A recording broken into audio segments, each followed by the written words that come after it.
প্রযুক্তি ও পরিবেশ বান্ধব যানবাহনে অগ্রযাত্রায় দেশের মোটরসাইকেল বাজারে নতুন দিগন্ত উন্মোচন করেছে সিএফ মোটো। রাজধানী ইন্টারন্যাশনাল কনভেনশন সিটি বসুন্ধরায় আয়োজিত এবারের বাইক শোতে অংশ নিয়েছে মোটরসাইকেল নির্মাতা সিএফ মোটো। নতুন মডেলের মোটরসাইকেলের পাশাপাশি তারা উন্মোচন করেছে সর্বাধুনিক প্রিমিয়াম ইলেকট্রিক ব্র্যান্ড জিহো।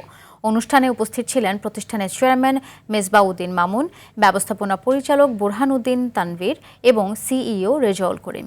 এ সময় সিইও জানান, গ্রাহকদের চাহিদা বিবেচনায় সাশ্রয়ী মূল্যে উন্নত মানের মোটরসাইকেল বাজারে আনাই তাদের লক্ষ্য। একই মেলায় অংশ নেয় সম্পূর্ণ ইলেকট্রিক গাড়ি নির্মাতা প্রতিষ্ঠান এমইভি। প্রতিষ্ঠানটির উন্নত প্রযুক্তি ও আকর্ষণীয় ডিজাইনের গাড়িগুলো নির্ধারণ করা হয়েছে ভোক্তা চাহিদা বিবেচনায়। এমইভি এর ব্যবস্থাপনা পরিচালক এ মান্নান খান জানান, বৈশ্বিক জ্বালানি সংকটের প্রেক্ষাপটে পরিবেশ বান্ধব ও সময়োপযোগী যানবাহন হিসেবে ইলেকট্রিক গাড়ি ভোক্তাদের জন্য গুরুত্বপূর্ণ বিকল্প হয়ে উঠেছে। কর্মজীবী মহিলাদের জন্য আমরা ইএমআই এবং স্টুডেন্টদের জন্য আমরা ইএমআই এর ব্যবস্থা করব।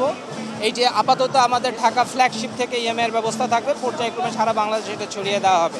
বিশ্বব্যাপী আসলে জ্বালানি ক্রাইসিস এবং এনভায়রনমেন্ট একটা থ্রেট, তো আমরা সেটাকে মাথায় রেখেই এই ফুললি ইলেকট্রিক গাড়ি বানানোর প্রজেক্ট নিয়েছি। আজ থেকে 5 বছর আগে, আমরা 1 মাস আগে আমাদের ফুল কমপ্লিট হয়েছে।